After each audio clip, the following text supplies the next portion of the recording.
Good morning students. आज हम अपने गत विषय को संयुक्त राष्ट्र संघ को आगे बढ़ाते हुए इसके एक प्रमुख अंग सुरक्षा परिषद के बारे में जानकारी प्राप्त करने जा रहे हैं। सुरक्षा परिषद विश्व की सर्वोच्च शक्ति का प्रतीक है, क्योंकि विश्व की शक्तिशाली देशों ने सुरक्षा परिषद के गठन से लेकर वर्तमान तक इसमें अपना स्थान बनाए रखा है। राजनीतिक रूप से इसे विश्व की कार्यपालिका भी कहा जाता है। संगठनात्मक दृष्टि से इस परिषद में कुल सदस्यों की संख्या 15 होती है, जिसमें 5 स्थायी सदस्य होते हैं और 10 अस्थायी सदस्य होते हैं। 5 स्थायी सदस्य के रूप में संयुक्त राज्य अमेरिका, ग्रेट ब्रिटेन, फ्रांस, रूस, रशिया और चाइना को स्थान प्राप्त है। इन पांचों स्थायी सदस्यों की विश्व के किसी भी घटना चक्र अथवा किसी भी नीति को बनाने में अपना विशेष भूमिका रहती है, जिसे हम आगे बातचीत में जानकारी लेंगे। संगठन की दृष्टि से 10 अस्थायी सदस्य होते हैं। ये सदस्य 2 वर्ष के लिए विश्व क्षेत्रीयता के आधार पर रोटेशन प्रणाली से चुने जाते हैं। यहाँ विश्व क्षेत्रीयता का अर्थ है कि विभिन्न महाद्वीपों की जनसंख्या और विश्व में स्थापित उनके देशों की संख्या के आधार पर स्थान दिया जाता है। 5 देश अफ्रीका व एशिया महाद्वीप से लिए जाते हैं, 1 देश पूर्वी यूरोप से लिया जाता है, 2 देश दक्षिण अमेरिका से लिए जाते हैं और 2 देश पश्चिमी यूरोपीय क्षेत्र से लिए जाते हैं। महासभा के 2/3 बहुमत से ये अस्थायी सदस्य 2 वर्ष के लिए प्रतिनिधित्व प्राप्त करते हैं।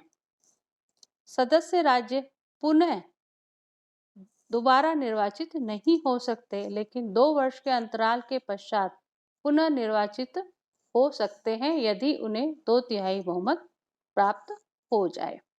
सदस्य राज्यों को 2 वर्ष से पूर्व भी किसी विशेष परिस्थिति में निलंबित किया जा सकता है, लेकिन उसके लिए सुरक्षा परिषद के 5 स्थायी सदस्य और महासभा के 2/3 बहुमत के आधार पर ही ऐसा किया जा सकता है।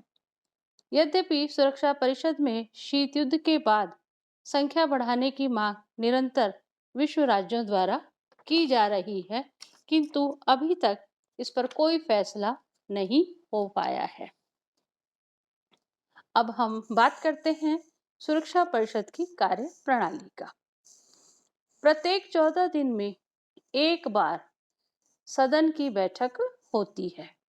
विशेष परिस्थिति में 24 घंटे के अंदर भी सुरक्षा परिषद की बैठक बुलाई जा सकती है। सुरक्षा परिषद में निर्णय 2/3 बहुमत के आधार पर होता है, जिसमें 5 स्थायी सदस्यों का एकमत होना आवश्यक है। सामान्य विषयों पर साधारण बहुमत से ही निर्णय हो जाते हैं। 5 स्थायी सदस्यों को वीटो या निषेधाधिकार की शक्ति प्राप्त है। या शांति विवाद जैसे विषयों पर राज्य वीटो का प्रयोग कर सकते हैं। यूएनओ के सभी अंगों में राज्य सदस्यों के प्रतिनिधित्व पर 5 स्थायी सदस्यों की सहमति अत्यंत आवश्यक है।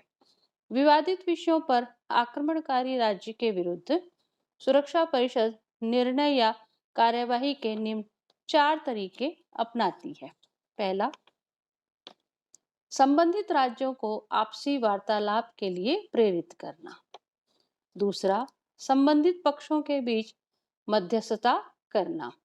तीसरा, संबंधित पक्षों के विरुद्ध आर्थिक प्रतिबंध लगाना।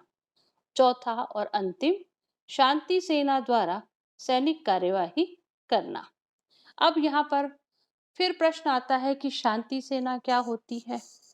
यहाँ हम इसको स्पष्ट कर दें कि यूएनओ संस्था की कोई स्थायी सेना नहीं है, किंतु आवश्यकता होने पर महासचिव की स्वीकृति व सुरक्षा परिषद के पांचों स्थायी सदस्यों के बहुमत के आधार पर महासभा के सभी सदस्यों से आवेदन किया जाता है और सभी राज्य अपनी सुविधानुसार अपनी सेनाएं यूएनओ को उपलब्ध कराते हैं। यही सेना यूएनओ के झंडे तले जब विश्व के किसी कोने में कार्यवाही करती है तो शांति सेना के रूप में कार्य करती है। और ऐसे में इस शांति सेना पर जितने भी नियम लागू होते हैं या कोई निर्णय किया जाता है वह यूएनओ के महासचिव के दिशा निर्देशन पर पांचों स्थायी सदस्यों और महासभा के 2/3 अनुमोदन के आधार पर संभव होता है। सुरक्षा परिषद की वीटो शक्ति के संदर्भ में निरंतर विश्व में एक नया वातावरण उत्पन्न हो रहा है, जिसमें स्थायी सदस्यों के साथ साथ अस्थायी सदस्यों को भी वीटो शक्ति का स्थानांतरण करने की मांग जारी है, किंतु महाशक्तियों ने अभी तक इस पर कोई निर्णय की स्थिति नहीं दी है। और इसी के कारण ये कहा जाता है कि संयुक्त राष्ट्र संघ के सबसे महत्वपूर्ण, सबसे आक्रमणकारी और सबसे अधिक शक्ति प्राप्त संस्था के रूप में सुरक्षा परिषद रहती है। धन्यवाद।